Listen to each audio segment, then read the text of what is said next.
Yes, once again, a good afternoon to you all from Kampala. I know we are in very different time zones, so some of you ideal are in morning hours, some of you could even be night hours, yes, but good afternoon from here. Kampala is, of course, in the beautiful country, Uganda, a little windy, a bit of sunshine. It's a combination of the two, and it's very beautiful being in this country called Uganda, given the nature and the people in this country.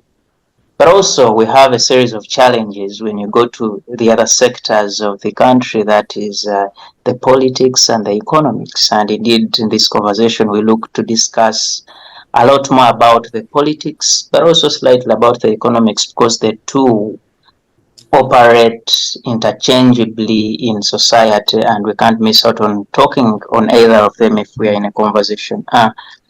Here today on this episode of the Ugandans in Diaspora show on Civic Space TV, we are going to discuss the organization of young people in Uganda, in Kenya, and by extension the African continent for political change. And we want to look at the challenges that are involved, the opportunities that are involved, and the way forward. What can we achieve and what can we do for better in the near future, the far future, and for future generations to see that our countries are better. I am Philip Mlisa and sitting in for your usual host, and we hope we have a very good conversation. I will call you in to briefly talk to us about your environment, where you are, and how things are unfolding out there. Briefly, like in 2 minutes, talk to us about your society. I know I'll start with the gentleman, Dr. Koto Chen, who is a professor of public health and behavior sciences. You are in British Columbia, Canada.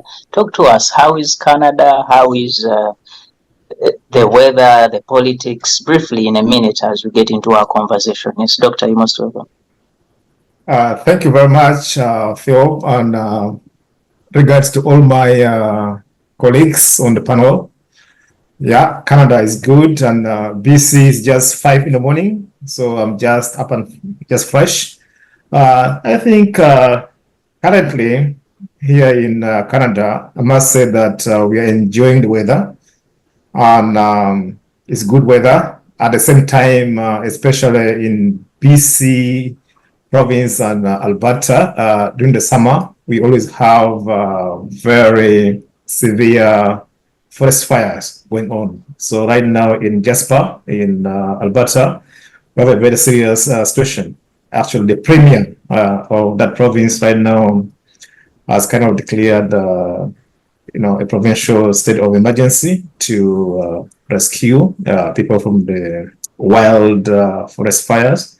But otherwise, the politics here is very mellow, compared to back in Uganda, very mellow, very respectful. There's no trading of salt, sugar, and, those kind of items, it's all based on ideology. If you, center left, you're center left. If you are conservative, you're conservative, and you support your candidate just based on ideology and, issues. In fact, it's you to fund your candidate, not the other way around, where you come and demand from the candidate to give you, some cigarettes or some beer and so on. So, we are okay, peaceful, and I'm looking forward to having productive engagements with my colleagues. Thank you. Yes, thank you so much, Dr. Okoto Chen. You talk about the Alberta and the British Columbia, and takes me back to my secondary school geography. I remember those places being mentioned quite often, and it's interesting that now I can interact with them via Zoom. Thank you so much. Thank you. The other person on the panel, Mr. Milton Arimadi, you are a journalist with Black Star News, and us seeing that we're heading into the Democratic National Convention. We've just come out of the Republican National Convention, and the things that are unfolding in the politics of the United States of America. Okay, thank you, first of all, for moderating today's conversation. And I also want to welcome my colleagues on the panel. The weather is also pleasant. It's about 80 degrees Fahrenheit. I don't know what that is in centigrade. The politics, of course, is also intense as this United States heads towards elections in November. As you know, there's been some dramatic changes where the 81-year-old president, Joe Biden, responding to public pressure, decided to withdraw his candidacy, that he's not going to run. He listened to what the public perception was, even though personally he thinks he's a much better candidate than Donald Trump, who of course has many personal liabilities that could affect the country quite adversely in terms of his attitude toward non-European Americans, his attitude toward women. And that's why I say his personal liabilities, regardless of his own ideology, is very contradictory when you come to speaking about a so-called democratic society. So after the debate, which many of you may have also seen, it became very apparent that the 81 years old had caught up with the president. His age was reflected in the debate. And there was a panic by his supporters. That is why you've now seen this sense of huge relief after he endorsed his vice president, Kamala Harris. And of course, if she wins, she would be the first woman president of the United States. Biden had been dropping in the polls, head-to-head polls between him and Trump. And now Kamala Harris, within the short period that she has been, she's not yet the official candidate because that is determined at the convention, but most of the delegates have already pledged support to her. And the polling now shows that she's tied with Donald Trump. And if the momentum continues in her favor, she may have a very good chance of becoming the first woman president of the United States. So that's where the politics rest today as we speak. Thank you. Yes, thank you so much. And indeed, we look forward to seeing how those events unfold and how eventually the November election turns out. And lastly on the panel is Madam Miriam Chomgasho. She's a human rights activist, a political activist, but also director of the African Ohio, USA, and a co-director at the Center for Constitutional Governance in Uganda. Madam Miriam, you're most welcome and good afternoon from Kampala. Hi, Phil. Hi, panelists. Nice to see you again. And yeah, like Milton said, in USA now, the politics are very exciting. For me, as a woman, I'm so happy to see a woman on the ballot, and her being a black woman. You know, there are a lot of stuff going for us, and I hope she really wins this so that she can set an example. Yesterday, I was reading somewhere a parent saying, I want to look at someone who I can point at to my young daughter and say, hey, you can make it. She's Right. there, you can get there, you can do anything you want to do, and you can achieve it. It is still surprising or shocking to see like a country which prides itself for being inclusive, for being democratic, but still has never had a woman president. And you still have men like Trump who are also pretending to be leaders. Let me call it pretend, because if you are a leader, you should really be a real leader who is inclusive and respect other people. But then he still doesn't think like women are worthy even being appointed anywhere in authority. He thinks like the men are more superior to the women.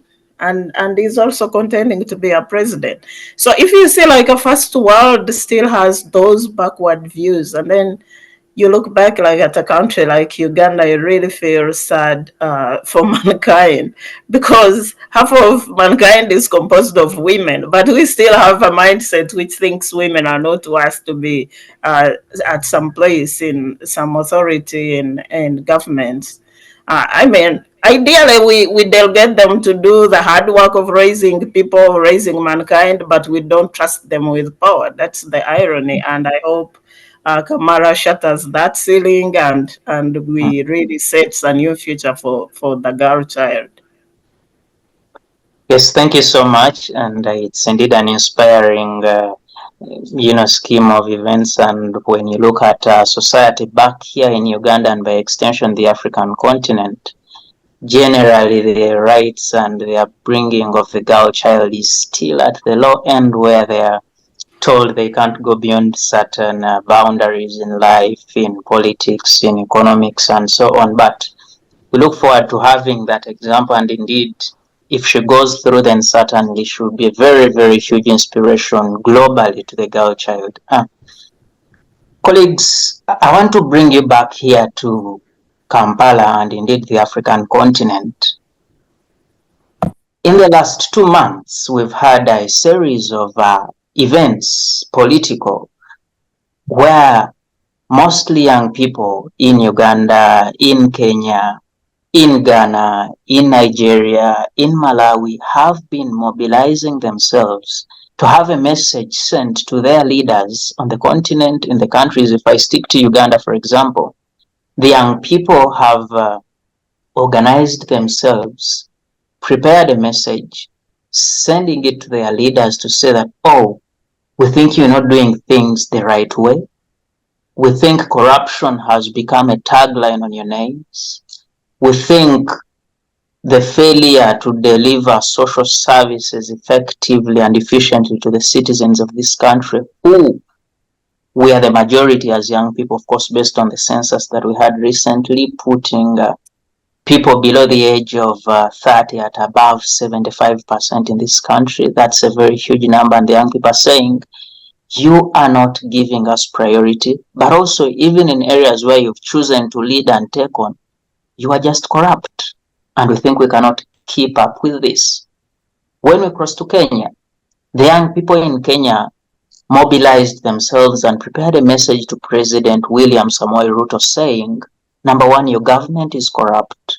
Number two, you have individuals in your government that are ideally not serving anything to us as young people, but also to the country. We are spending a lot of monies on them, but indeed they are not serving us in anything. And we are losing this money, which should be used in other sectors of the economy, used in the education, used in the health, used in all these sectors that directly benefit the citizen. And of course, the events in Kenya started with the enactment and presentation of the finance bill of 2024 that put in place a series of taxes, where President Ruto was looking at generating to the tune of $2.7 billion, monies he was saying he wants to use to pay up the Kenyan debt and try to improve on some of the services, including the housing projects he has in that country and a couple of other projects. And the young people took to the streets, opposed the bill. The bill was dropped.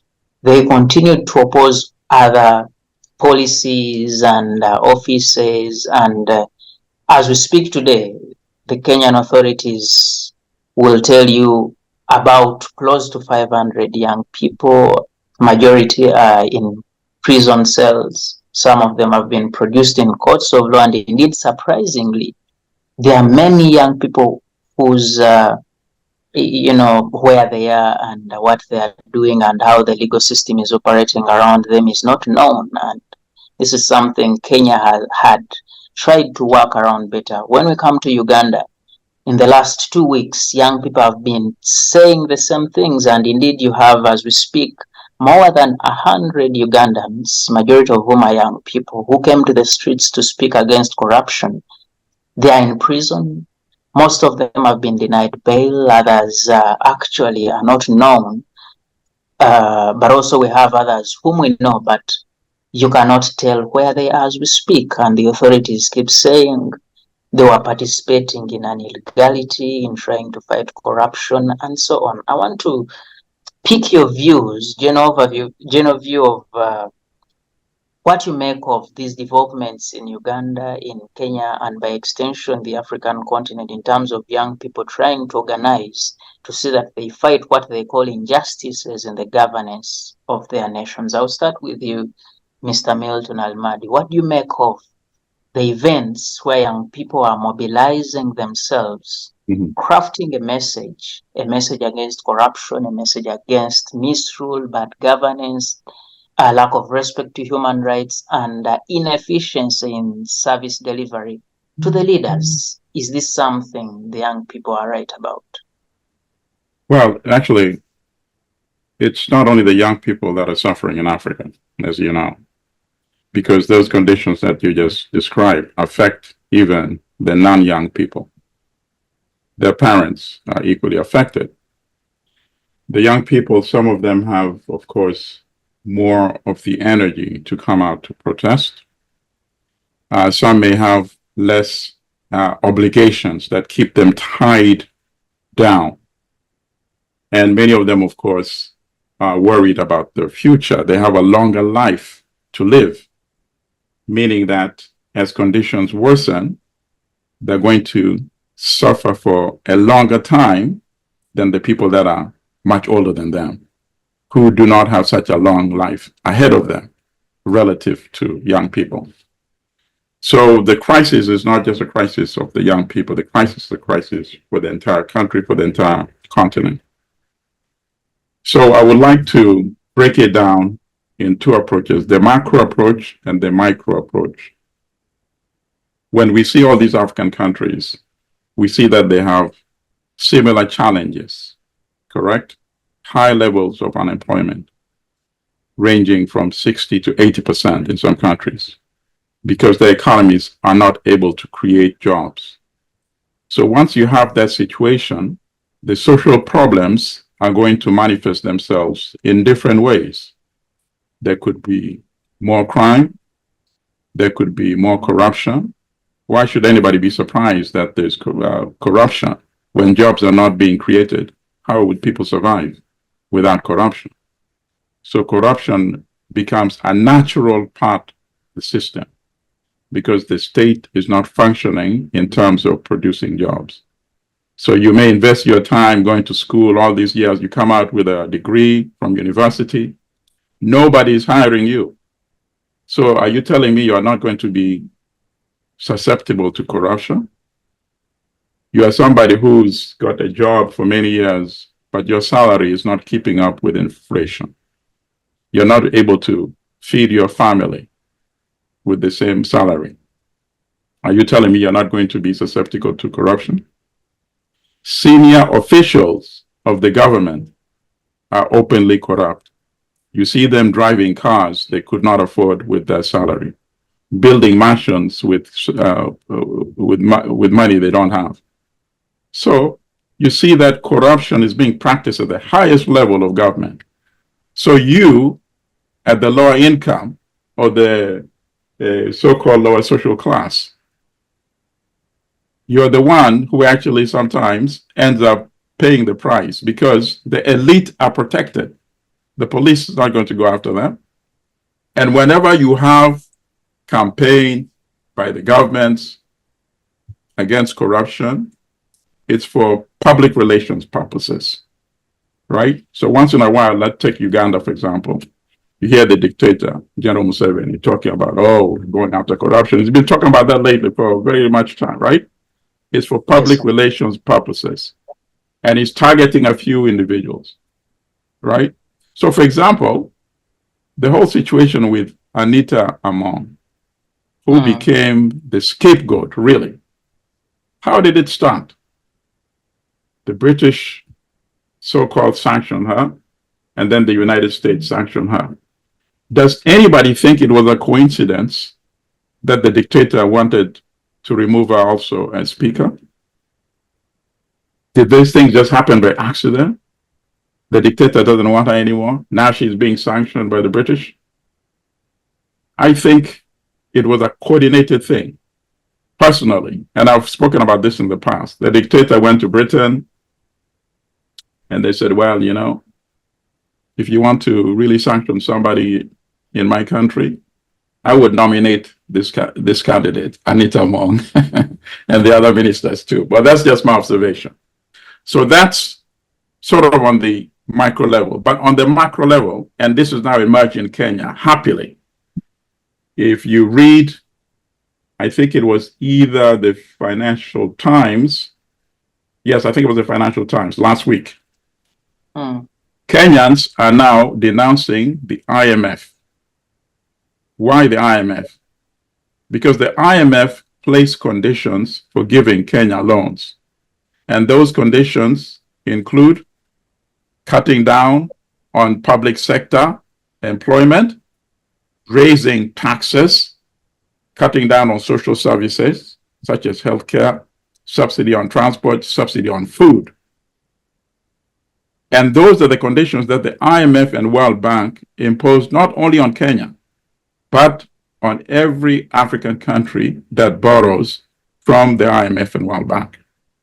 And that is why you have these common problems in all these African countries, because they're all basically controlled by these external lenders. And finally, and I want to open it up to my colleagues, of course, finally, it points to the biggest failure that has happened in Africa. We have failed to transform our economies since so-called independence. We still sell to the outside world what's called raw materials, which are very cheap relative to the manufactured products that we import from Europe, from the United States, and from China. And the margin in the relative price keeps expanding every year. The manufactured imports become much more expensive relative to what we sell to the world. So now the elite are shifting this increasing impoverization in African countries to the low-income communities. They themselves, they're insulated, as you know. They have good salaries, they build mansions, they have good cars. So now that has been defined as corruption. It's bigger than that. It's a failure of the state. But it's being now distilled as corruption, and that is what the young people in African countries are targeting. But in essence, they're actually targeting the failure of the state in this country. Thank you.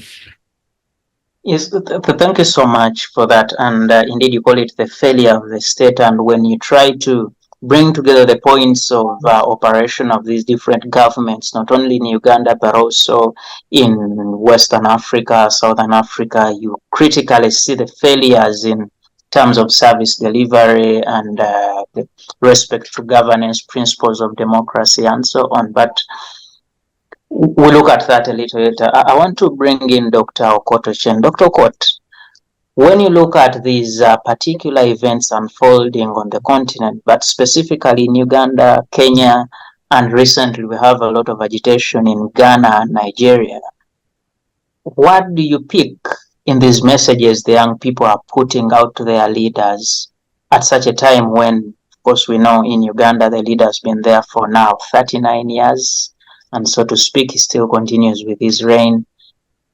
In Kenya, President Ruto has been there for just 2 years. What do you pick from these conversations unfolding on the continent? Yes, Dr. Kot. Thank you very much, Phil, and my colleagues. From my worldview, I think, these positive and progressive developments, taking place across the continent, that the youth and Gen Zs, are rising up, and as also my colleague Milton stated, that every interest groups in the continent are concerned. Though others might have more time and energies to come out, but everybody is a victim of the harsh, economic, the socio-economic, political conditions that are out there. We are all victims, and the parents and the youngsters, the students, the youth are all victims. Yeah, but only I would say others have more energies and more time, and others can take more risk than others for various reasons. Yeah, and secondly, I would like to say that also the conditions do vary in all these countries. Like in Nigeria, in Ghana, in Mali, of course, Uganda, Kenya, even South Africa. There are very exciting things too in South Africa actually happening. Mm, In fact, I get more fascinated with the Southern African states, their politics too. mm, Zambia is interesting. Malawi is also, fun. mm, South mm, Africa is fire. You go to Botswana, very democratic and promising. Namibia, promising too. Yeah, you go to West Africa, of course, Ghana, is a good example.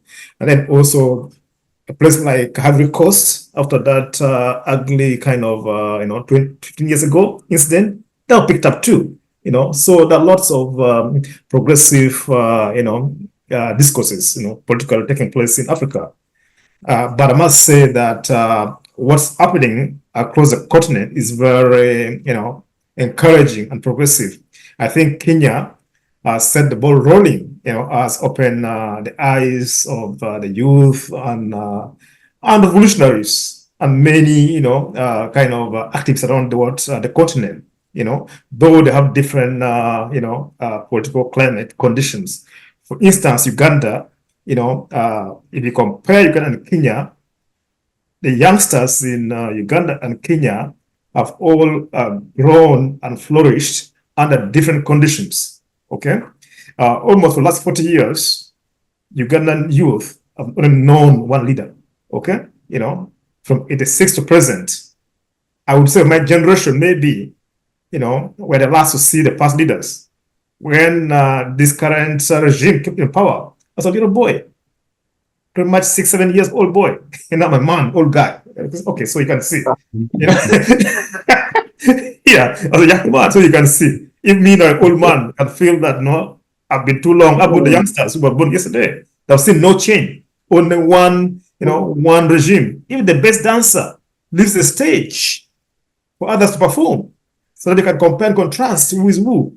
So for Kenya, next door is a little bit different in Kenya. In the sense that you find that in the last like 20 years plus, mm, in almost 4 presidents that I've seen Moi. Your age mates, I've seen Moi, I've seen mm, Kibaki, I've mm. seen Kenyatta, and I've Yes. seen Ruto. 4 presidents. Yes. Okay, Mm, if you're 25-year-old, you've almost seen 4 presidents. We are having peaceful transfer of power. mm, And And Tanzania too. Tanzania too. Tanzania the same. Namibia the same. So as opposed to Uganda, so that is also a generational issue too in Uganda, whereby Ugandan youth know nothing about other leaders apart from Museveni. In fact, others do think that Uganda began in 1986, from that understanding, because it tries to whitewash the legacies and the contributions of past leaders. mm, And above all, again, like in Kenya is a different, issue. There are also very many kind of progressive and solid leaders. Okay, you find almost every province has a leader that has a very solid following. You go to Lower Eastern in Kenya, you have Wiper Party, very strong, and Mushoka. Okay, Kalonzo Musyoka. yeah. You go to Nyanza, the coast, you find this very strong leader, in the name of Raila Odinga. Okay, Mm, you go to Western Kenya in Luyaland, there is Mudavadi, from the Maragoli, community. Then you find Watengola speaker, from Bugoma, also very powerful. You go to the coast, you're gonna find the Kilifi, the speaker, from there. Joho is there from the coast. No leader can exist without cooperating with other leaders. While a country like Uganda is a one-man show. Right. There are no institutions in Uganda. There are no functional institutions. General Museveni is the judiciary, is the parliament, is the executive, is a land board. You can issue land here, is your land. You can do that. Right. In Kenya, you can do that. We have a progressive civil society in Kenya. Okay, even Ghana the same. Right. Yeah, Ghana the same. Even Nigeria is chaotic. Right. Too, they have also institutions. Yes. No, you're right. No, you're right. 100%. Yeah. So other 100%. So we have different comparisons. Even South Africa. So like in Kenya, the youth are more kind of daring because they know there's a foundation. In Uganda, is actually a military government, I would say. They camouflage and organize elections as a ritual. Like the next election, we know the winner already. We just go to rubber stamp the process. Okay. So when we talk about things like our struggle against corruption in Uganda has been trivialized, as my colleague Milton indicated. Okay, they're trying to use the speaker as a scapegoat. Is the speaker the only corrupt leader in Uganda? We have had many, from Sam Kutesa, Muhezi, Museveni. It is a long list. In fact, among about the speaker, that don't even have much as actually what stolen compared to to other leaders within the system. So this is kind of, she's being victimized, as he stated. He's a victim. So as a person, I don't really get compelled to join that kind of crusade. Let us make it, a very ethical, authentic crusade. Yes. Cleanse the country from corruption, not witch hunting, just one person. Okay. Yep. Yeah. 100% correct. Okay. Thank you for that. I'll add later. Yeah. Thank you so much. Thank you so much. Madam Miriam, when you listen to that, and the two gentlemen are telling me about the failures and the tagline and the command of corruption in the country, and of course the lack of basis in this Uganda, they're talking about the lack of systems and the leader who is the fountain of every authority in the country. And when young people came out to say, oh, please, I think this must come to an end in terms of saying no to corruption. You have more than 100 in prison. They can't access bail. They actually, I know of some where people have been denied even a chance to see their lawyer and visitors from the family. What do you make of such activity by the state of Uganda towards citizens who are actually trying to fight for their right? I think Uganda being what we have known Museveni to be, a military dictatorship, a military dictator, arresting people who come up to protest is not a surprise. It's rather his norm. We've seen him clamping down on all protests. Generally, his government is known for that. And he doesn't only clamp down on protesters, but he goes ahead, either they are shot in broad daylight, they are tortured, they are kidnapped. And today we are also, if you check the human rights reports everywhere, we even have leaders who are sanctioned for human rights, gross human rights abuses. We have political activists who have been held in Communicado for years. We have people who are missing, who were kidnapped by security forces and nobody knows where they are. They're all young people. I mean, today the numbers have increased. We have added on hundreds. And there is no crime specifically. There is no reason why they are incarcerated, apart from challenging his autocracy, apart from challenging the regime. So you come out to protest, which is a constitutional right. You come out to talk about his excessive gross abuse of power. you are incarcerated, you are killed, you are kidnapped, you are maimed, and that has come to be the order of the day. But should people sit back and let him, continue to just be a vampire forever? No, and I want to commend every young person, whether a young or adult, because there were some even MPs who were arrested. I'm sure there's so many families who were affected, and Museveni doesn't stop at arresting people. By the way, they go deep. They are going to torture your family back home. They are going to frustrate everybody connected to you. There is a way the dictatorship works, like it sucks blood out of everybody who comes out to challenge them. So we know if you just see one face of a person in prison, there are so many people suffering behind that person who are not mentioned and who are not known. And that's how he has survived. That's how his regime survival is about. It's surviving at the expense of the misery of other Ugandans. But what is the way forward? Actually, I really am so happy about the uprisings of other young people across the continent. It is a sign of hope. It is a sign of a bright future just coming up. We know there are challenges, but there is no change processes which don't have challenges. But now the real I think the call is upon us. Okay, the young people are on the street.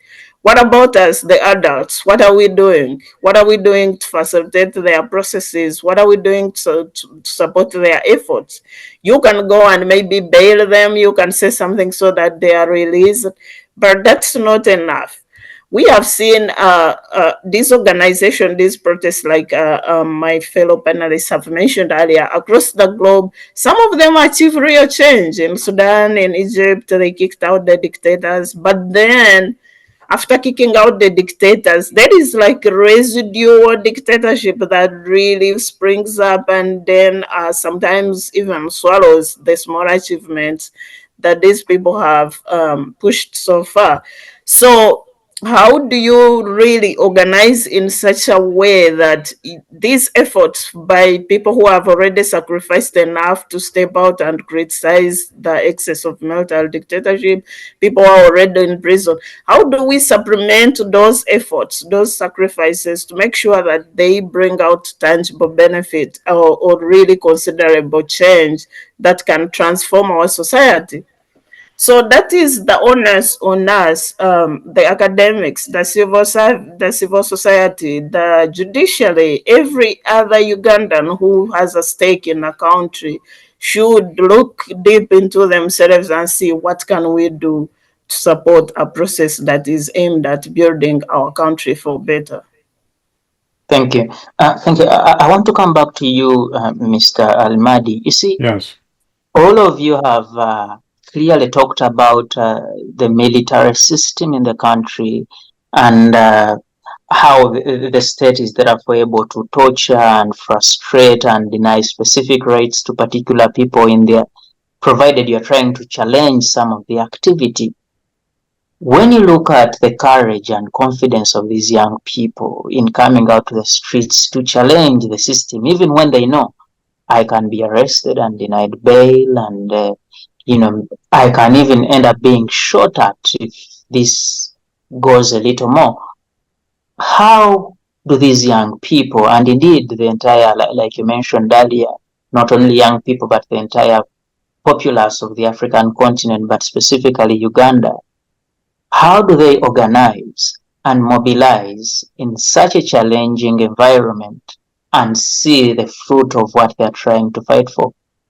Well, okay. So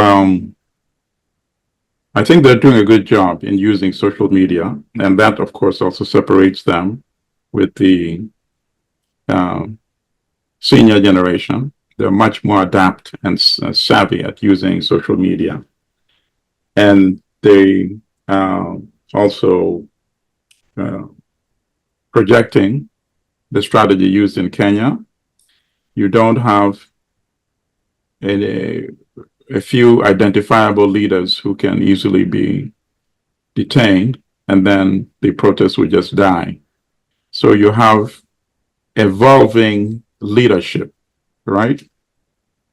And that's why it's been very difficult and impossible to contain it in Kenya, even though they tried initially to arrest the people that had the most social media following. But then that didn't work because they just transferred their following to other colleagues. So I can see that also growing in Uganda. What we've seen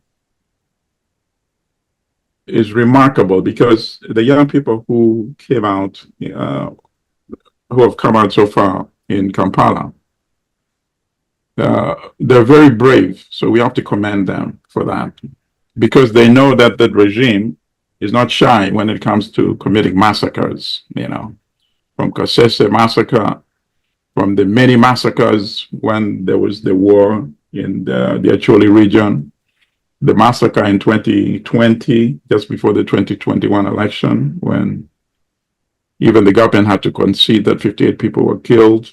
Most people say the true number was more than 150, and yet they still show up.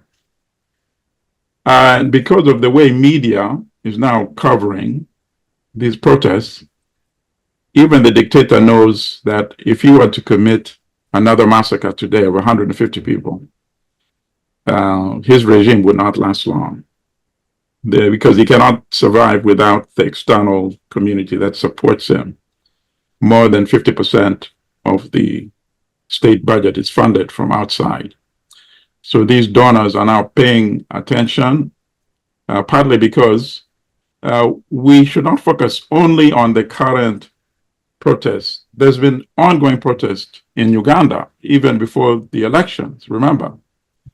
And during the election and after the election, when all these young people were being kidnapped and tortured, the so-called drones, people could just be carried off from the streets. So there's been constant protest. And now it's crystallizing and focusing on what they're saying is corruption. But as I said earlier, corruption is only a proxy for what the youth are frustrated with. They're frustrated at a system that cannot deliver. But it's much easier to identify corruption, because corruption, you can individualize it and you can say this individual took something wrongfully and we can prove it, you see? So, Mr. Milton, does that then justify the circumstance that the protests in Kenya started as an opposition to the finance bill of 2024, but then after the dropping now, young people came out to say, okay, please Absolutely. do away with salaries, do away with... Absolutely. And I like what both my colleagues said in terms of Kenya, the politics being much more mature relative to Uganda. Institutions existing in Kenya, whether in Uganda, General Museveni is the state. As the late Mobutu used to say, he is the state in what was then Zaire. In Uganda, we have the same thing. So Kenya, the true grievances emerged. And as you just said, it was beyond just the tax hike, right? All these other social issues have come forward, and they're actually calling for the resignation of the president. The president has responded. He has not been able to ignore what the demands are. He, first of all, as you said, he's backed off from the tax thing. Now he's talking about bringing opposition into government so that they have a government of national unity. And of course, in Kenya, since the state is relatively much more modernized, business-wise, economic-wise, and integrated in the global system than Uganda, the international community can tolerate less abuse in Kenya than in Uganda. And that's, sadly, is the hypocrisy of the system. Because Kenya is more integrated in the business world globally, Ruto can get away with much less than dictator Museveni. But the youth in Uganda, in a way, is now making it very difficult to Museveni to get away with the past crimes that he was able to get away with, because the youth in Uganda want to be judged by the same standards that the youth are being judged in Kenya. So you can't have one rule in Kenya, say, oh, Ruto, you can't do this. This is way out of bound. You're going to pay the price. And then go to Uganda and say, oh, no, Museveni, go ahead. Just keep killing, keep killing. That is now changing dramatically. And I think that accounts for that we haven't seen the kind of shooting that would have been characterized in the past. And obviously, we don't want that not to happen because we don't know what tomorrow may bring. If the protest continues, we don't know what the regime might do. But I guarantee you, if the regime commits the kind of massacres as in the past, it's going to be very grave for dictator Museveni. Let me just add two more points very quickly. You saw what happened in Senegal. In Senegal, which has a tradition of democratic politics and discourse, Macky Sall wanted to extend his reign. Just like a few years ago, Abdoulaye Wade wanted to extend his rule. The youth came out and they said, no way. Wade had to back off. Same thing happened again. The youth came out, Macky Sall had to back off. Now they have a young president. And in Uganda, that can happen as well. So we have to demand for two things. Don't have a double system where the lives of people in Kenya are much more valuable than in Uganda. So we are working on that. And once we do that, then our young people will come out in more numbers and push to what Uganda really needs. The way forward is to remove one-man rule, have democratic government like you have in Kenya and Tanzania. Even with their misgivings, people in Kenya and Tanzania know that after 2 terms, the person is gone. It could be after 1 term if they lose re-election, right? Uganda does not have that. And that is what must end in Uganda. Thank you so much. Dr. Kot. Yes. You listen to what Mr. Milton tells us, but as we speak now, you have a young person in Luzila prison or in Chitalia prison. They will be presented in court, and I've looked at a series of charge sheets, and they say this one was arrested because they were idle, they were participating in an illegality, they were suspected that they would, go into violence just by holding a placard that says "Stop corruption in this country." Now, that is the young person you are motivating to say, "Oh, please go ahead, fight on. You need to get better in your country." Is that young person able to be motivated enough or inspired enough when he has experienced the challenges he or she is going through at the moment? And indeed, across the continent, the young people in Zimbabwe, the young people in Malawi, we recently had that Malawi incident a few months ago where the vice president was involved in an accident, and many reports have come out to say, oh, maybe there was an arrangement backdoor, and a series of things.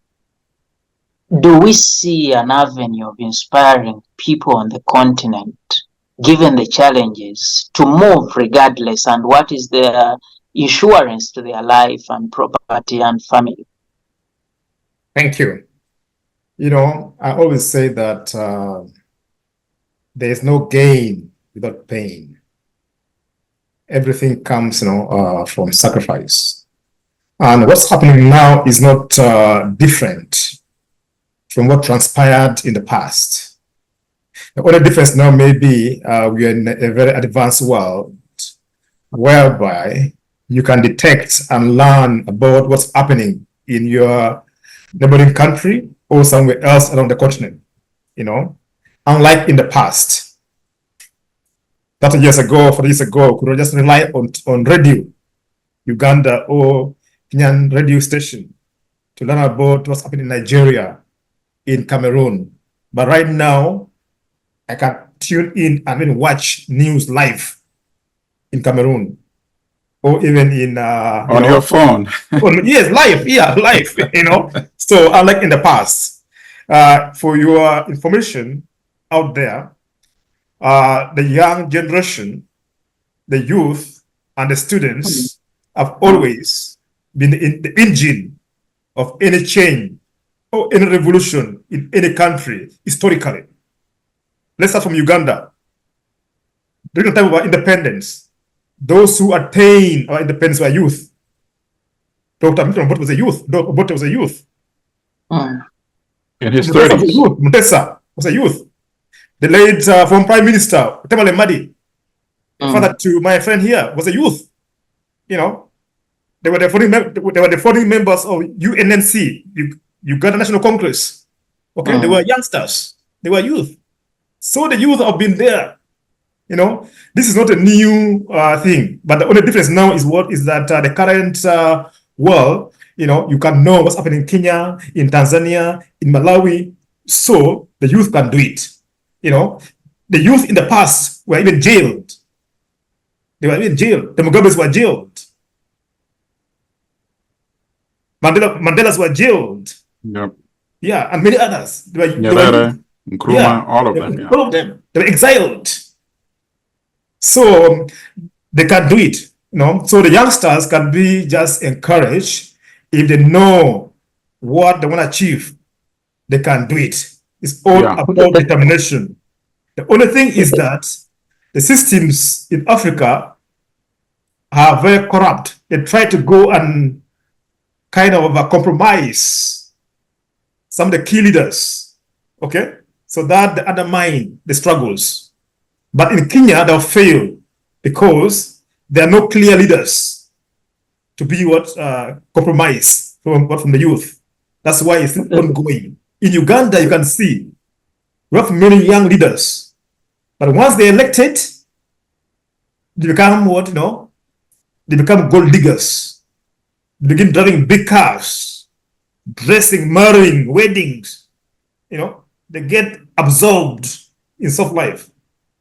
Okay. Thank you, Doctor. And you've talked about the ease of now accessing information from the neighborhoods, Kenya, Malawi, given the internet and the devices we have at our disposal. One of the conversations that have since come up in these, when the protests in Uganda came up, and of course after the Kenyan and now Ghana and Nigeria and Malawi, people are saying the people are drawing inspiration in the same way. Between 2010 and 2013, we looked at the Arab Spring, how starting from Tunisia and the opposition to General Ben Ali, and how the people in Ivory Coast then got motivated and they took it on Laurent Gbagbo and then Mohamed Morsi in Egypt and Libya, Gaddafi. Do you see a semblance of motivation from the actions of Kenya and maybe in Uganda that other countries on the continent, other young people and individuals, say in Zimbabwe, say in all these African countries that feel oppressed, that feel maligned, can draw this inspiration and act on their situation? Thank you very much, Phil. As I indicated before, that is doable, it's possible. Okay, and again, it's not new. It has been there too. I can backtrack you even further behind from the 50s, 60s.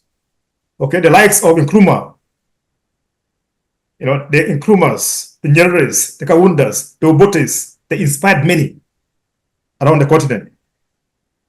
Okay, then came another generation that embraced their legacies.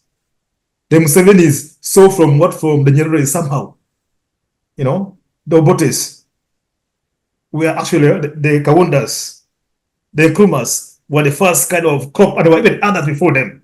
You understand?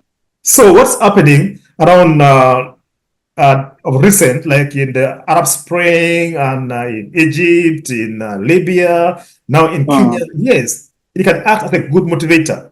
You know, it can give assurance to the activists, to the revolutionaries, to the youngsters, to the youth, to the women, that is doable, that is possible, that we can bring change if we are determined, if we are united, if we are focused, if we forego, being compromised, if we get united, if we see ourselves as one people, one nation, without being compromised based on ethno-regional, basis. But sometimes our leaders use regional politics to divide and rule. Like in Uganda, you find that we have a challenge. If there is a demonstration in Kampala, Yumbe is quiet, Isoro is quiet, Busia is quiet. Why? They're not bothered. When guys are being killed, in northern Uganda those days, no one cared about the country because there's no that sense of collectiveness. So if we can know that, let us not be compromised based on interest groups, ethno-regional settings, and so on. Let's be as one people, one nation, one cause. We want a fair society. It's doable.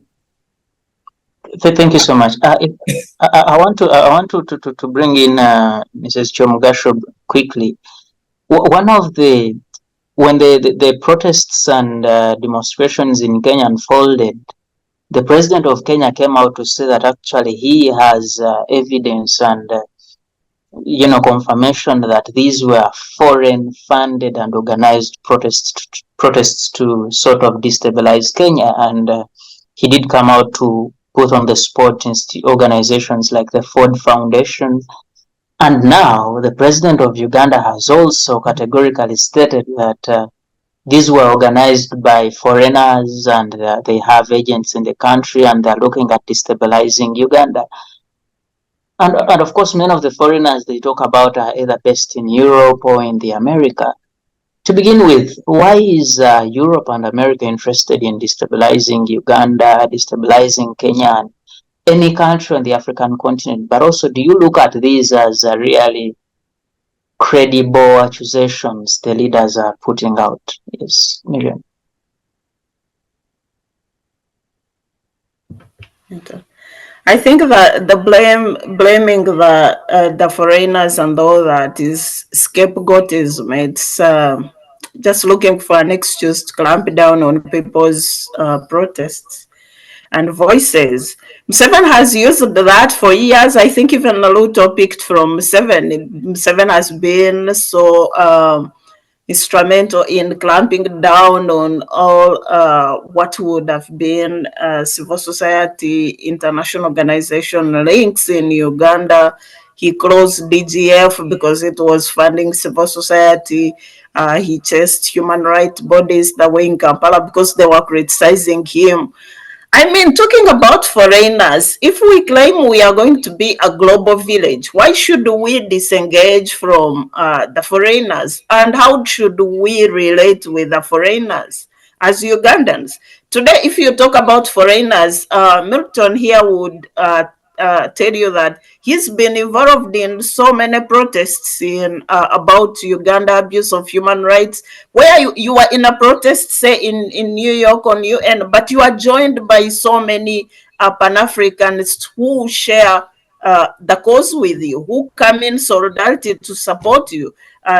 You don't even have to know where they come from. We are united by the causes. We are united by our beliefs, our system. We were talking about internet today, uniting the youth of Africa and learning from each other, gaining courage from each other. Suppose the Kenyan youth in solidarity come to support Ugandan youth. Would you call that foreign interference and brand it imperialism or whatever?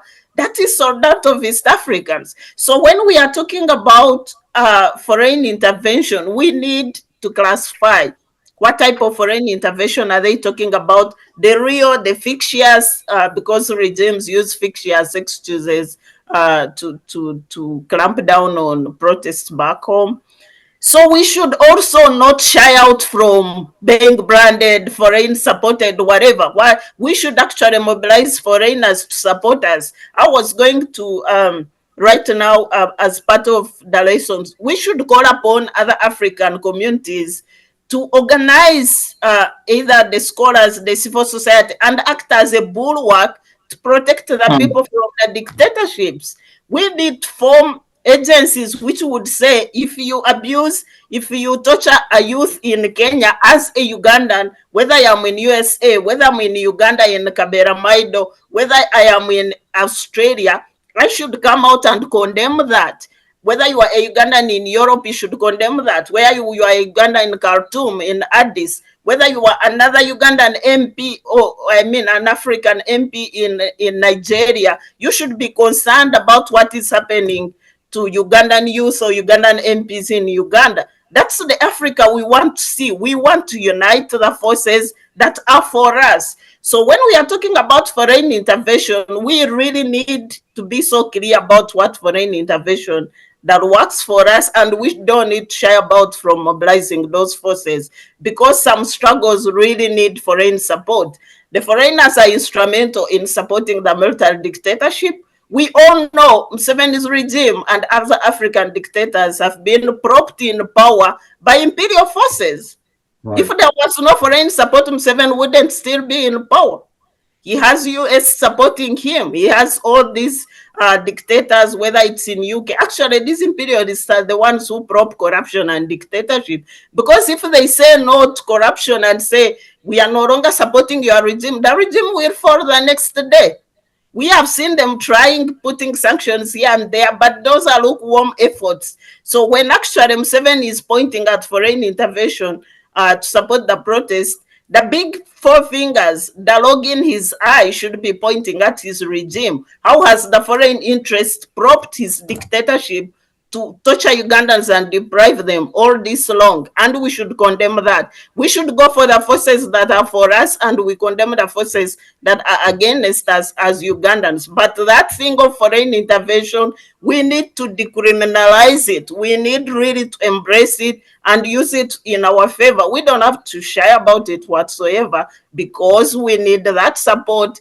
When Museveni regime is torturing Ugandans and you don't get someone outside to support you, it's like your house is on fire and the door is locked. No neighbors can help you put out the fire. How are you going to survive? We need foreign intervention, and we should be clear about that. And I use that on that note. I want to call upon the Ugandans in diaspora. We need to organize. I'm in so many groups of Kenyans organizing to support Kenyans back home. The Kenyan youth are confident to step out on those streets, because they have a lot of support going for them. They have the system, of course, is there. They have the independent judiciary. They have the independent civil society speaking out against them. But above all that, they also have communities from diaspora really coming out to support their cause, and they are there against the dictatorship. We have to control the excesses of the dictatorship. We have to stand in solidarity with these young people who have been brave enough to step out and talk about the injustices in the regime. Thank you so much indeed, and it really clears the air on the sort of foreign support that the regime keeps talking about, because ideally when you say you are getting foreign support and again your government is sourcing the same monies from these individuals, it's simply a question of who went there first and who was able to convince the people that have the money to support their cause. And if in any case, if you have the support, then it's something that shouldn't be criminalized or made Mr. Milton. Yes. I want us to stick to the activity of the people in these particular countries, but on a broad spectrum, with involvement with people from across the borders. Right now, the young people in Uganda, for example, that are in prison, I've seen on different platforms here locally, people trying to gather monies to get bail, to get bail for these young people. And the courts in Uganda, when you look at the figures they ask for, someone that was arrested for idle and disorderly, and they say we need a cash amount of 5 million Uganda shillings and non-cash of 20. Idle and disorderly, being charged for public nuisance and so many other petty offenses. How can the people from across the borders, and indeed you people in the diaspora, maybe fellow Africans in different countries, come out to support the young people, especially when they come to face the courts of law that are going to charge them these kind of monies? Right. Well, obviously, in the past, people have mobilized resources to help victims of the regime brutality back home by raising funds on social media platforms. And I have participated in many of those and given support. And if there's any that is ongoing, I would be more than happy to participate and encourage other people to participate. And of course, the regime tries to make it difficult for people to raise their funds to support these kind of activities. I've seen some statements from groups like Amnesty International, Human Rights Watch, and that helps as well. But I don't think the regime is going to be able to succeed in intimidating the youth and stopping them from continuing this protest. Because in any case, they have no choice. What choice do you have? If you have no job, you have no prospects, you have no future, what are you going to do? You have no choice but to come out and protest. And as Okot said earlier, protest comes with risk, of course, and sacrifice. But the conditions are so desperate now that, so for example, let me give you this example. You see young people drowning in the Mediterranean, trying to make it to Europe, where there's not even any guarantee employment waiting for them, but they're willing to take this risk, knowing that hundreds die every year making that attempt. That's how desperate things are. So does Museveni really think he can stop these young people from expressing this sense of desperation by coming out? So I don't believe so. And I want to touch on a few points that have been made by my colleagues as well. I agree with Miriam totally that the West engage in hypocrisy when it comes to corruption in Africa. They're not interested in fighting corruption. So this is our fight. They are interested in maintaining a client regime that does their bidding. So Museveni has been very useful in deploying troops to Somalia, for example, deploying to Congo, deploying to South Sudan. So they like that. I think the cost of that has now become very high. So they've reevaluated their relationship with dictator Museveni. But Miriam is completely right. In the 1970s, when Mobutu was at the height of his dictatorship and corruption, the IMF sent one of his top executives to Kinshasa. And he went to the central bank and he evaluated the books and he said, let's stop lending money to Zaire, which is Congo, of course, because of the corruption, the amount of money stolen, and none of this money is going to be paid. Guess what the IMF and World Bank did? They loaned Congo $700 million after that recommendation, because Mobutu was a very reliable puppet of the United States, and they were not going to allow him to fall. That $700 million in today's money would be about 4.3 billion US dollars, just to give you an indication. So that's one thing. The other thing I want us not to take our eyes off is that when Museveni is focusing on scapegoating Anita Among, as if that is the most and only corrupt individual in Uganda. That's nonsense. This is he's very skilled at diverting from his own failings and the state. But on a personal level, many people forget, and I want people to go to Google and search this. Museveni and DOJ. DOJ stands for Department of Justice. And you will see a link to the Department of Justice in the United States. Click on it, and we'll see a long press release which explains a case in 2018 where a Chinese national named Patrick Ho was convicted in December for paying a bribe of $1 million to Museveni and Kutesa. But Museveni threw Kutesa out of the bus, and that became the end of the story. But the press release details it. The trial was in the US because Patrick Ho used a US bank to wire Kutesa's share, $500,000 to Kutesa. But he took Museveni's in cash when he flew to Uganda to attend the inauguration in 2016 after he stole the election from Dr. Besigye. And Museveni's 500,000 was wrapped as a gift and delivered to Museveni. He has not denied that up to date, but none of the journalists in Uganda are asking him about that, because I can understand, they don't want to take that risk of bodily harm. But yes, the dictator himself took a bribe of $500,000. Now people will say, oh, but that's not a big amount. And that's true. That was only to open the door. According to that press release, which is on the website I just told you about, Patrick Ho, on behalf of a company called CFC China, was going to form a joint enterprise company with the personal family of Museveni and the personal family of Kutesa. So millions more was going to come.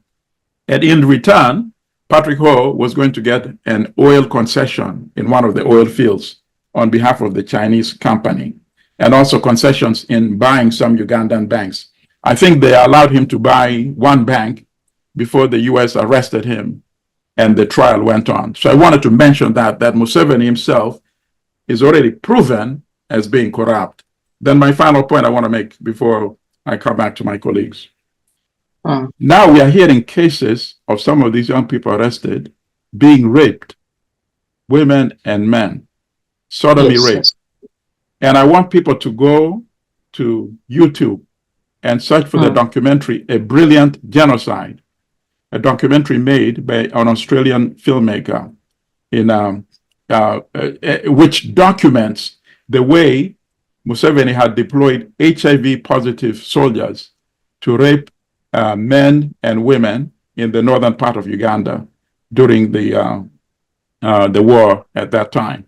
So now he's bringing that same practice back in Uganda now. And that is the tragedy of this regime, that we have to do everything in our power to remove from office and have a country governed by institutions and a constitution with presidential term limits, so that one individual cannot say, I am the state. Thank you. Wow.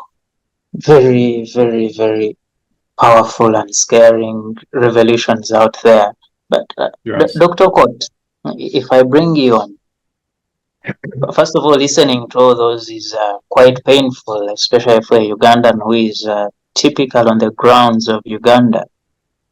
But also looking at the efforts and how many other events are unfolding in the country, you get a sense of, I think nothing is getting better any yet. Things are still terrible. But when we look at all this, the Kenyans, you earlier talked about how for the last 20 years they've had 4 presidents, and the Tanzanians, they had a very serious, what they call Kenya's second liberation, the 1990 protests led by the Odingas and the Martha Karuas and so many other people who were very young at the time. And this indeed, I would say, scared President Moi, forcing him to release political party activity, and a situation that has indeed later given birth to the fruits we see, the respect to human rights to a certain extent, the development of systems and credible leadership.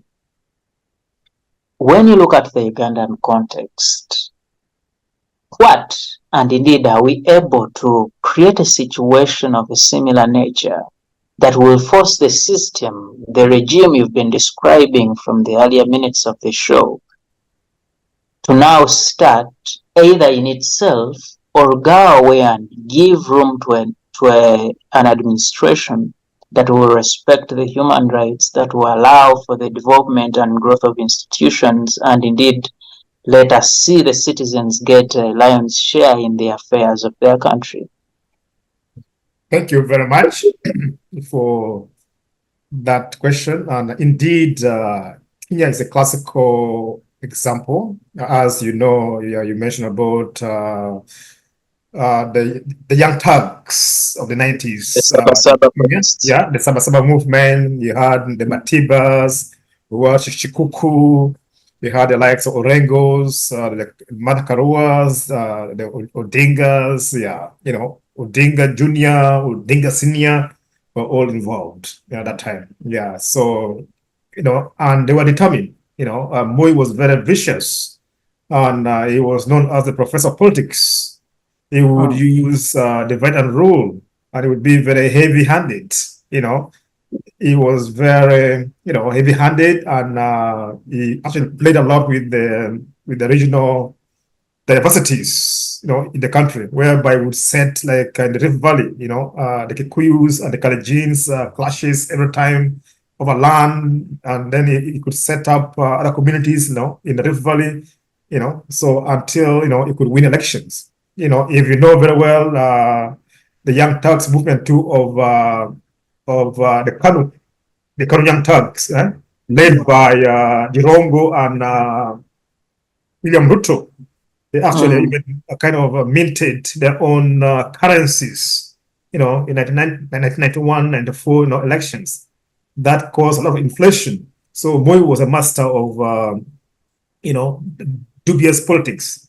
He was known as the professor of politics, though they were very determined, brave young thugs like Raila, Orengo, Matakarua. There were seniors like Shikuku and the Madimbas, they pushed on until, they were killing people. And of course, the outside world saw that it wasn't tenable anymore. They had to place pressure, on Moi too from outside to open the political space. Okay, so to open the political space and bring in reforms, it needs also, pressure internally. And then when they see you putting pressure, then the international community will come to your rescue and support you. And that is a little bit in Uganda is there, but we are not quite there yet. Right. Why? Because as I say, the military government of Museveni has been very, very, very heavy-handed on the citizens. Whenever they try to, demonstrate or express divergent opinions, they are sometimes, treated, in very vicious ways, and most times for dark, for take cover, they sit back, they fear. I must say that our neighbors, the Kenyans, are more braver compared to, our, present generations or interest groups in Uganda. In Kenya too, you were saying much earlier, how do we support the young people who are being arrested? In Kenya, they are pro bono lawyers. Okay, they come out. The Law Society of Kenya under the president of Odhiambo, the lady Faith Odhiambo, when the guys are being arrested, they are just there. You arrest right now, they are there, dressed up to come and defend. So in Uganda, you have so many lawyers who could come on pro bono basis to support those who are being arrested. Maybe if you allow me, I should give information. Yes. When these protests were being initiated and starting, actually there were a number of lawyers that came out to say they are available and willing to offer their services free of charge to the protesters. But when they accessed the police stations and everywhere they're supposed to go, they were actually denied opportunity to get to the young people or even being able to represent them in the court of law. It happened in this country. Thank you for that clarification. But two, even if you go there and you are a lawyer and you are being obstructed from trying to access the clients, you can still follow them. Don't give space. You understand? If they're taken to Luzira, go to Luzira and camp there. They're going to Bakindi, go to Bakindi. That's what the Kenyan lawyers do. They run after the culprits, the young youth who are being arrested. When you give a gap, some space, then these naughty, folks would vanish, with the youngsters.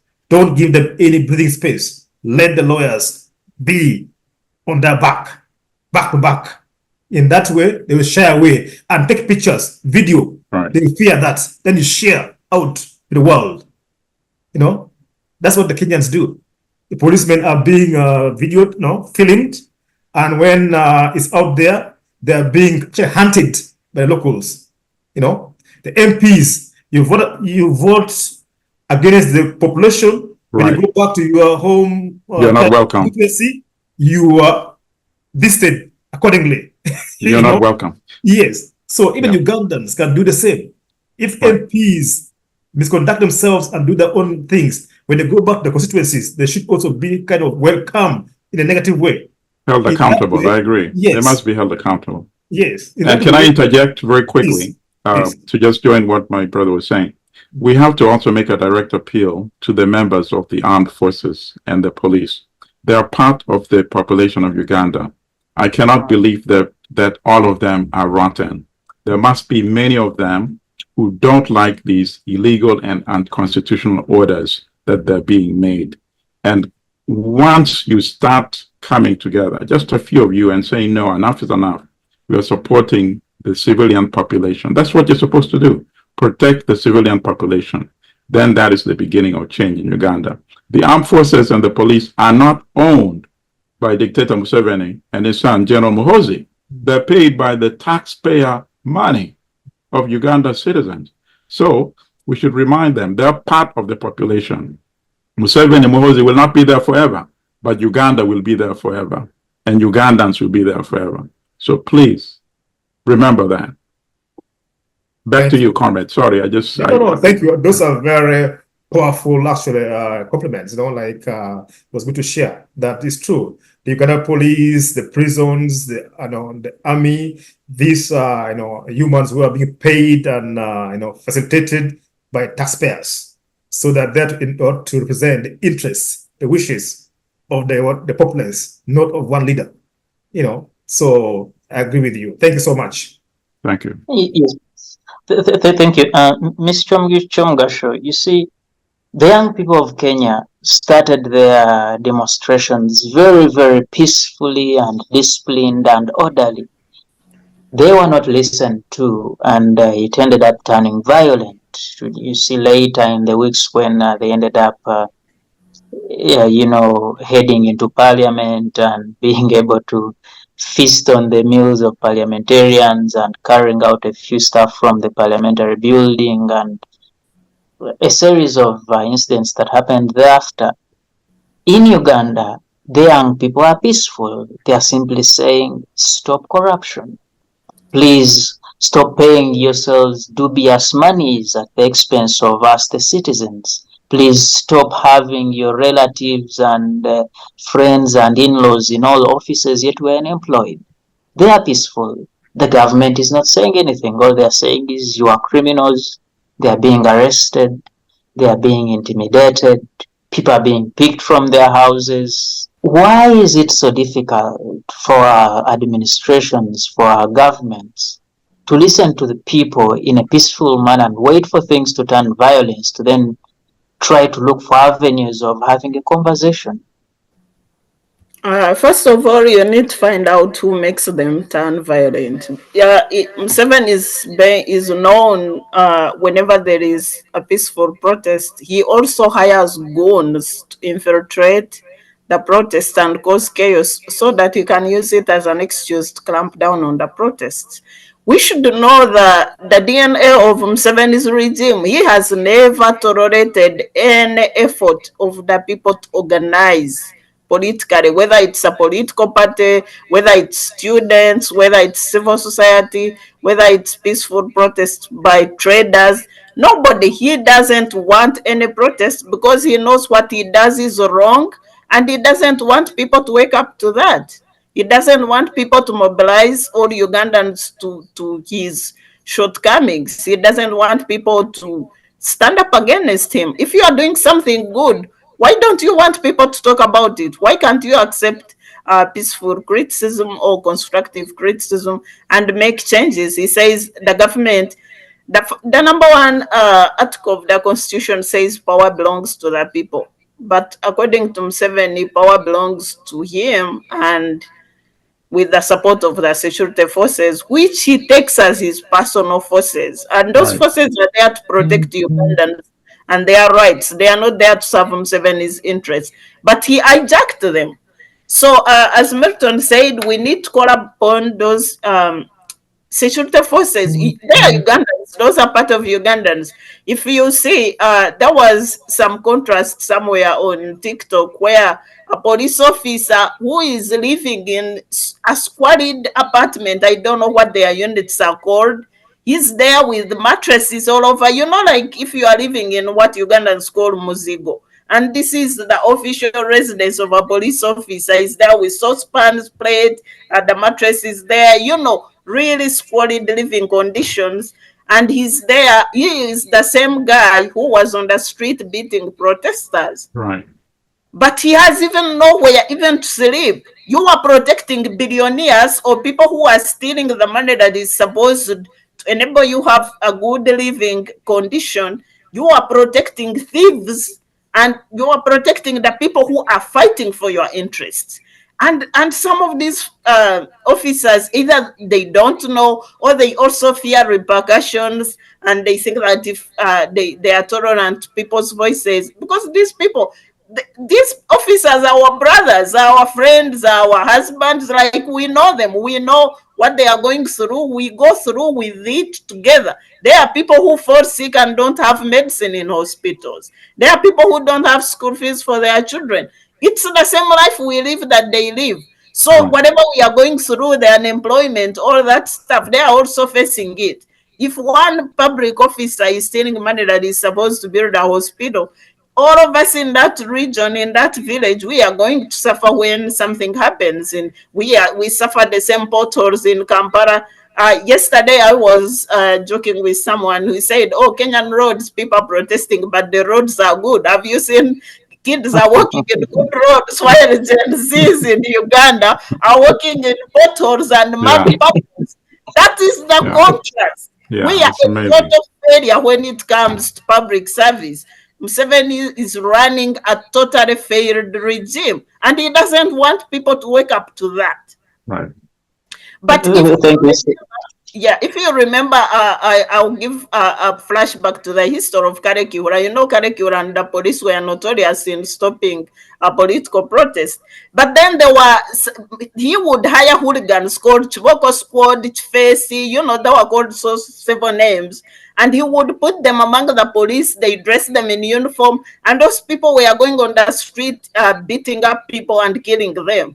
And then real officers, the professional officers, said, "No, you are tarnishing our name as a profession, and we can't keep going on like that." They are the ones who ousted the face amongst them. So if they are security officers somewhere listening to us, please come out and tell us the hooligans they put into the security system, because these guys are really professionals and some of them are not involved in beating people. They just hire goons from downtown, give them a njaga and give them uniforms. They are the ones who come on the street and beat people. Same way like they hired goons who were returning from wherever, some were returning from Somalia, and there are rumors that some of them were not even Ugandans.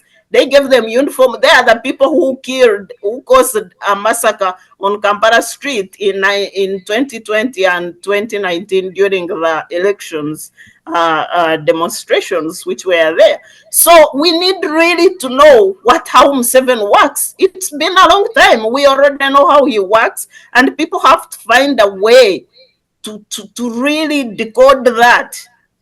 If you have hooligans amongst your protest and you are walking alongside the hooligan and you know he's going to grab property, take his picture, tell the public there is a hooligan here and let the police come and take them out. If they refuse to take them out, we already know who they are. So you cannot pretend that the real protesters were the real hooligans. And the same thing happened in Kenya. The first peaceful protest, I think, caught the regime unaware. And after some time, Uhuru hired hooligans and put them in the protest. And those were the people who were looting and causing mayhem. They were ousted. If you follow the news, some were even fewer. They were given borders. They were given cars. And even the police come with masks in the public, and then they are the ones who beat up people. They don't want their faces to be caught on camera. If you are a professional officer, why are you hiding your face when you are arresting a civilian? So if Museveni starts those small games today, the young people have the cameras, please host them. If the regime today doesn't deal with them, The coming regimes are going to deal with them. Or like Okot said, if you put my face there and someone knows me in the village, let them go tell your ancestors and your clan that you are the hooligan beating people in Kampala. You will have nowhere to drink water, as the African Right.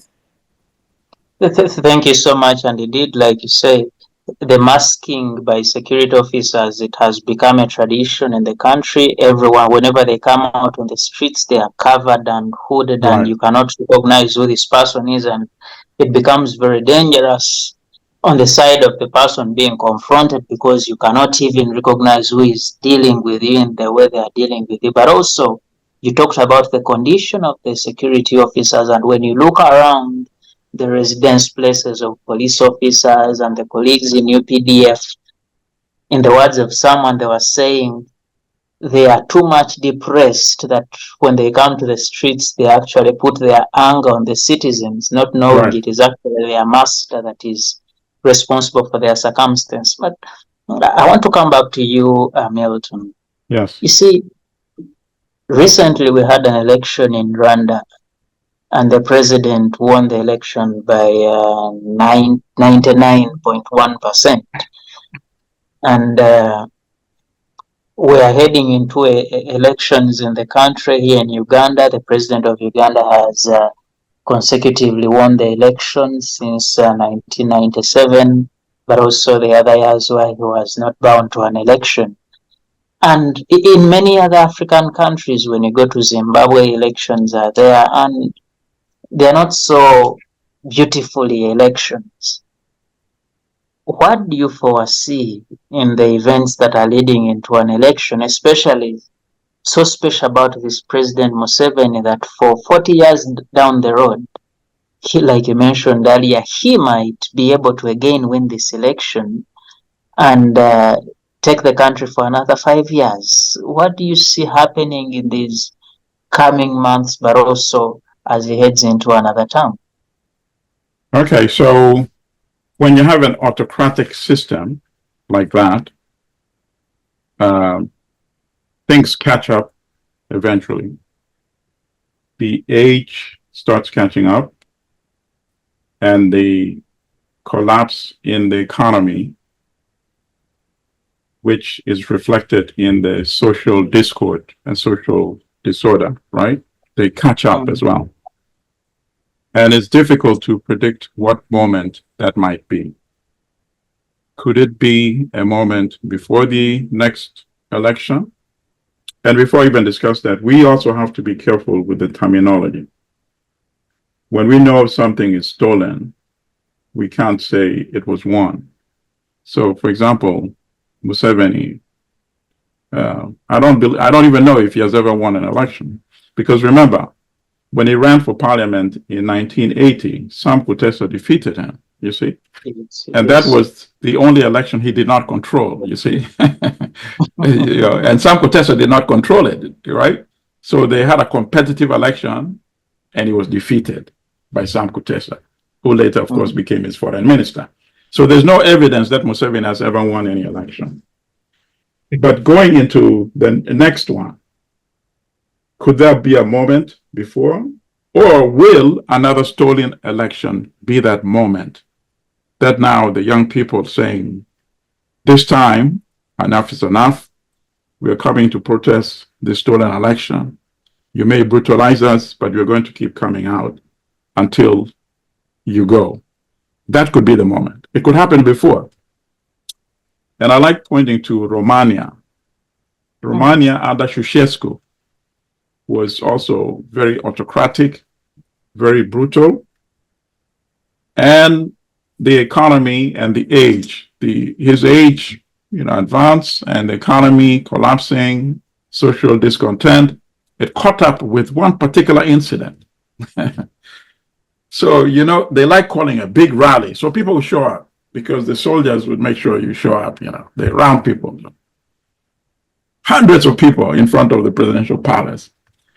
And he's giving a speech, as he always does, this long speech that he somehow thinks people like listening to. Him and his wife is standing there.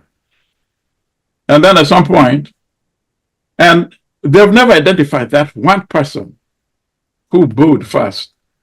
I would be interested in seeing that person interviewed. So one person booed, and then another person booed. And then a few started booing and jeering at the same time. And they were so shocked. The wife said, "What's wrong with these people? What's wrong with these people?" was her question. That's how disconnected they were from the system. But the husband was a bit sharper. So what did he say? And the video is on YouTube. He promised to double salaries right there on the spot. Because he realized that, wait, this is happening in my country.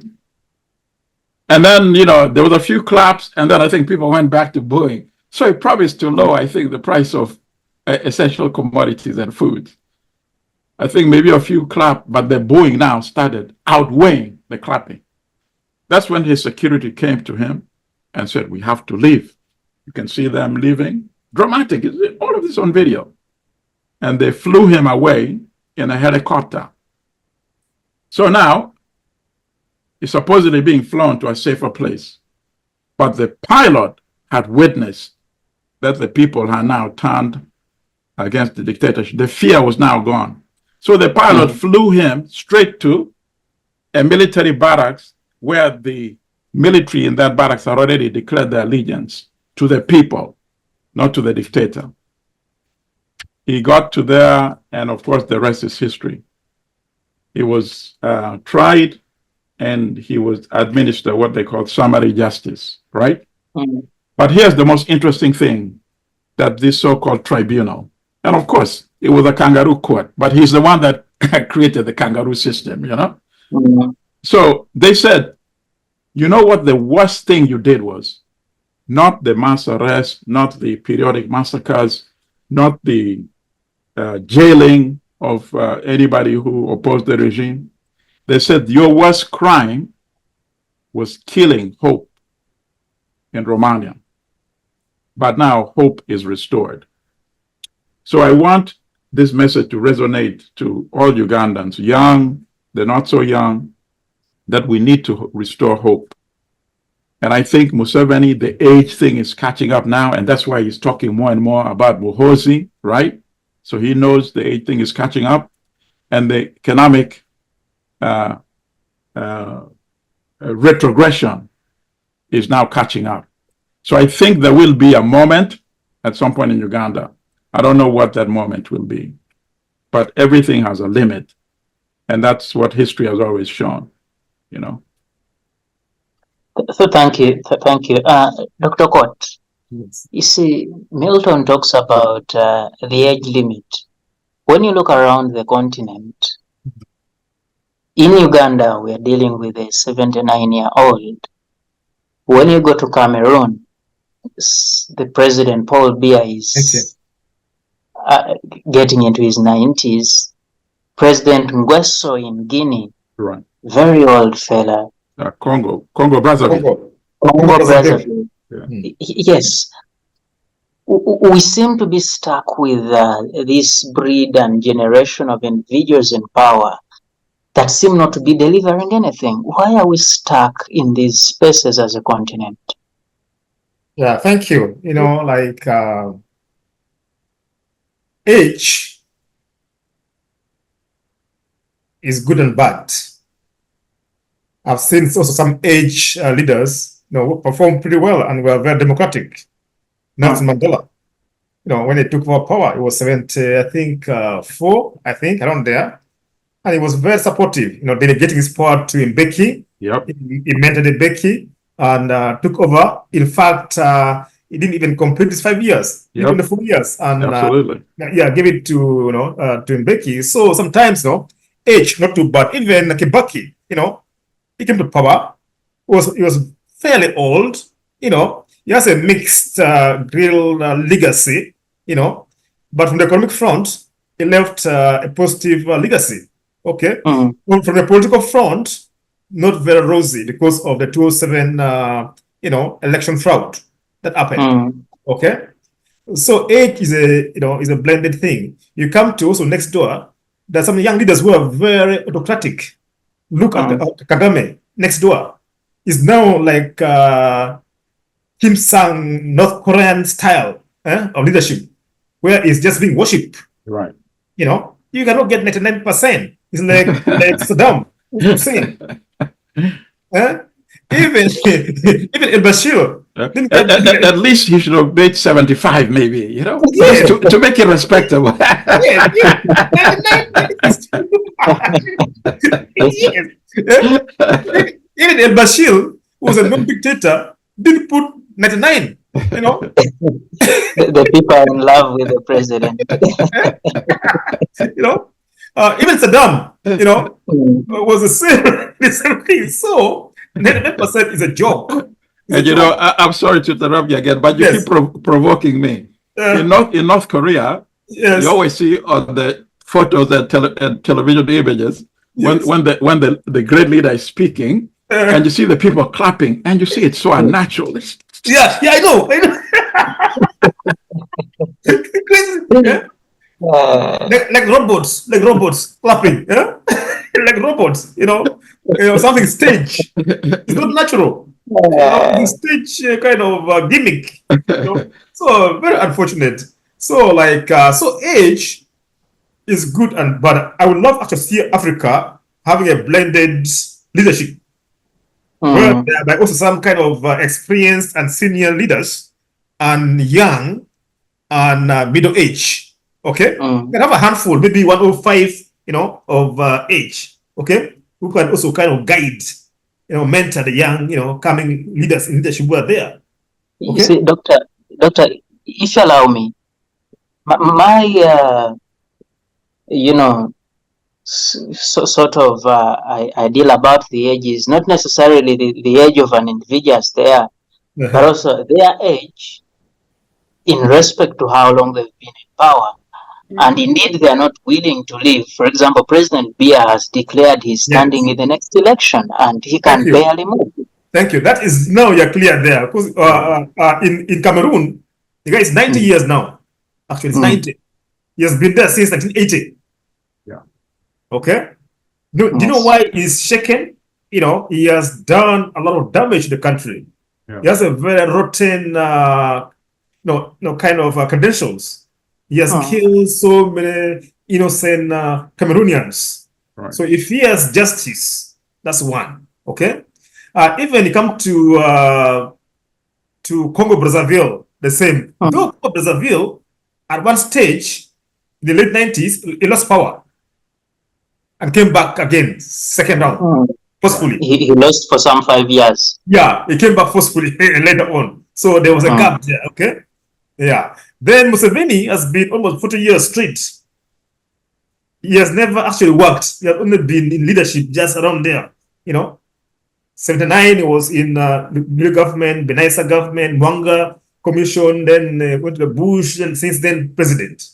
Okay, and it's time he should leave. He has no fresh ideas. Okay, Is it so hard for us as Africans to live? When you stay too long, sometimes you run out of ideas. It's good to actually pass the baton. If you can, there's nothing you can do more than 10 years after you've been 10 years more than that. Right. Okay. The best is lay the foundation and let others take over. So they fear to hand over because why? They have rotten system behind them, rotten baggage behind them. They have kind of skeletons in their suitcases. Yes. So they fear justice, fear the consequences of living power. If you have a clean record, you live willingly, like Mandela and others. Yep. On Nyerere. Nyerere. Wow. Namibia, example 2. Yes. Go to Botswana, Malawi, Ghana. Yep. There are countries around the continent. So it's doable, but there are a handful who are hesitant to leave because of their legacies. Right. Yes. Wow. Thank you so much. Madam Chumgasho, as we near the close of the show, to talk to us about how you see the short-term future of the country in terms of human rights, in terms of governance, and what can actually come out of the agitation you see happening in Uganda, but also by extension in other countries on the continent? I hope the future is brighter. The short term might be tough, might be really a bit of a tumble here because we don't expect the regime really to let power slip out of their hands without to back to the people, because Museveni's survival entirely depends on him not allowing people to take over their power. Taking over power by the people doesn't mean even ousting the regime. It means being in control of whatever is going on and ensuring that the public service, the regime, is serving people's interests versus his personal interests. So he fears that so much, and I can see some retaliation as far as using security forces to clamp down on protest is concerned. But again, that shouldn't be a deterrence to the people's efforts. That shouldn't scare people to really move forward, because the further you move, the more the regime will step away, like Milton had said. That happened to the Romania dictator. The dictatorship is a facade. He intimidates a few people here and there because he wants to scare people away. But the more people are more brave to confront the regime will step away. We have seen dictators fall all over. Museveni doesn't have enough military force as the Egyptian dictator who was hosted by the people. He doesn't even have enough force as Bashir, our neighbor. So the people power always triumph against the dictatorship. But how do we get there? And that's why I would like to call upon all of us. We need to put in an effort. A few people can't do it for us. We can't sit back and wait a few people to sacrifice their lives for us. We all have to chip in either way or the other. Even if you are a lawyer, provide pro bono support. If you are an academician, provide ideological support and mobilize others. Show them the examples, inspire them. If you are a preacher, preach against corruption and join the call upon the people under your leadership to join the cause. Everybody can contribute from the wherever they are. The farmers in the up country, come out and ask your local leaders to provide money. If you say there is PDM money, let it come to the people. It shouldn't end up on the leaders on the corruption table. And as Milton said, we really have to understand and dig deep. Okay, we are fighting corruption, but what is the real cause? The real cause is the regime failure to provide for the people, to distribute resources to the grassroots. And how do we sure that? So let's go deeper. And so one philosopher said that if you can go do something, if you can't do, teach others people what to do.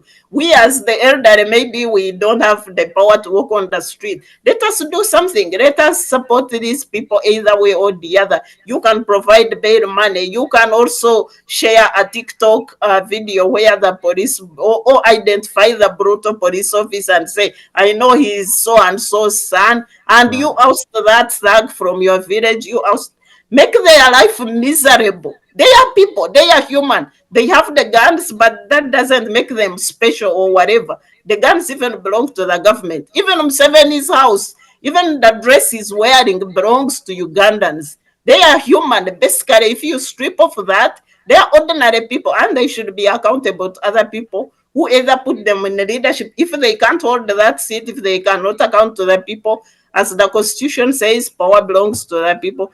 Let power revert to the people. We pick other leaders who are going to serve us. Thank you, thank you, thank you. Colleagues, our time is unfortunately very much fast spent. We have just a few minutes, about 5 minutes to close the show. I will give you kind of a minute to give us your final remarks in terms of what you think, what you feel you should tell the young people out here in Uganda, in Kenya, and on the continent. What you think they can lastly hear from you from this show as they continue with their agitation for better governance, for the more respect to human rights, and so on. I'll start with you, Mr. Milton. Okay, so I have 3 quick points within that minute. Museveni remains in power because he does fear justice. In fact, this was told to me by a U.S. senator who has worked very closely on issues of East Africa. And he told me, he said, we know it. We know he believes that's the only way he can protect himself and his family and the ill-gotten wealth. This is a U.S. senator who told me this.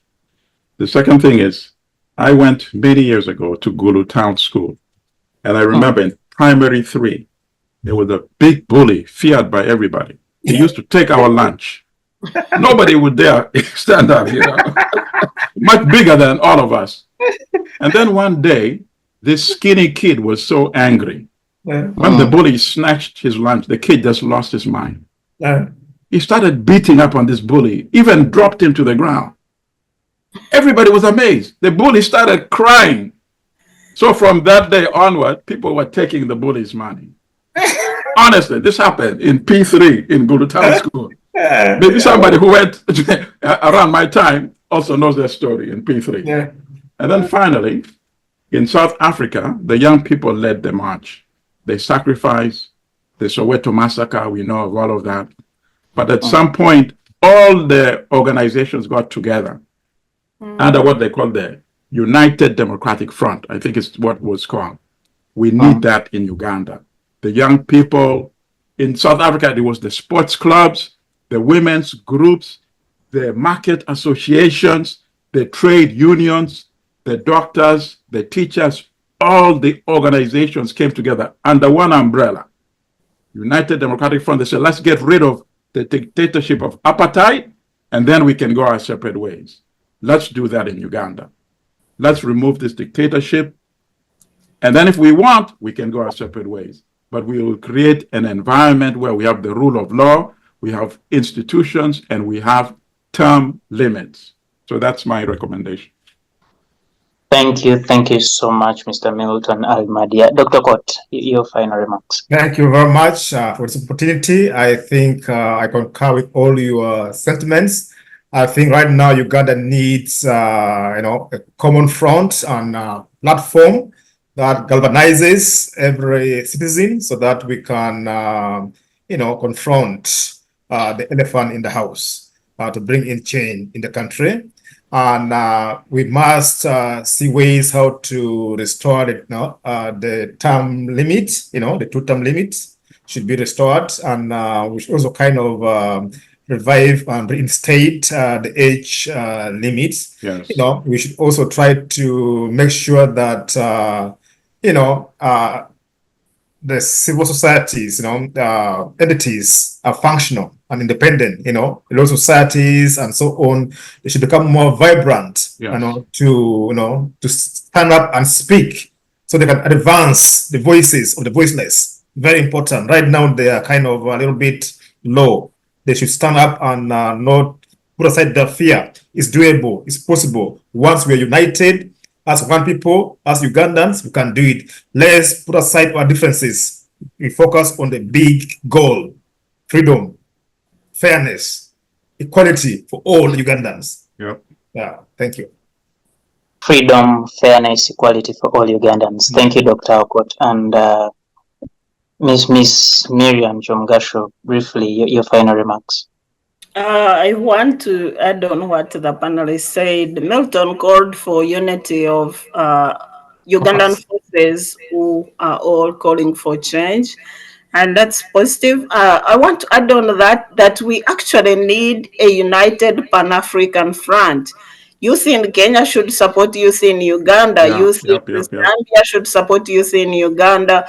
Ugandan youth should look out for youth in South Sudan. We need to unite Africa at that front. That's how we fought for independence. That's how we've been fighting for change since history. And we need to revive that effort. And that even includes the African in diaspora, the Friends of Africans. We need to mobilize even investors. If you are interested in investing in Uganda, you should support the changed Uganda. You should invest in a new Uganda, not the corrupt regime where your resources are going to support a very few individuals at the cost of the majority Ugandans. We need to mobilize the governments, the foreign governments. If you are UK and you want a solidarity with Uganda, the so-called Commonwealth, you need to support a changed Uganda, not a Uganda which is abusing human rights, which is abusing its people. So we really need to reach out, expand our forces. A dictatorship is nothing without the people. Power belongs to the people ideally, and we need to claim that. It's our power and it belongs to us. And people shouldn't shy out from this. The good thing, we have internet, we are able to mobilize everybody without physically having to walk there. So, unlike our ancestors who fought with independence, working on food and sending handwritten letters by mail, now we have technology, and that should help our mobilization towards change. Let's all dream for a brighter future and work towards that, work hard towards that, and it's very possible to achieve. Thank you so much for that, such a powerful message, Madam Miriam Chomgasho, and indeed we appreciate the time you've given and the amazing views you've given us. Mr. Milton Almadi, we appreciate so much the views, the inspiration, and the time you've given to this show, but also to the young people and the continent of Africa, and to you, Dr. Ochen. Thank you so much for your views. Thank you so much for sparing time to join the show, and indeed for inspiring the young people. I must tell you as we conclude that it's quite painful looking at the situation and looking at mates, colleagues, friends, because ideally all the people in prison, I could tell you 60% by name. We've either been in school together or we walk together on the streets. We are in the same employment spaces, and when you see them being rolled on the streets in the potholes, and they get bruised and their muscles are paining and their bones are broken. Actually, I've interacted with a couple of them whose bones have been broken just in the course of being arrested. It's very painful, but we hope things can change for the better in the near future. Thank you so much, colleagues, for joining us on Civic Space TV, the Diaspora Show. Special thanks to the Center for Constitutional Governance for indeed putting this together and making sure the voice of the minority or the majority that do not have power is heard and is put out there to the world. From us, we say in Kampala, good evening, and may you have freedom. Thank you. Always. Thank you. Thank you. Thank you, Have a Phil. nice evening. Yeah. Nice Bye. weekend, Scott and Milton. Nice weekend. Well, Thank you you. too. Thank you, Have a colleagues. nice weekend. Yeah. Oh, yeah, you were good. Bye. Bye. Bye.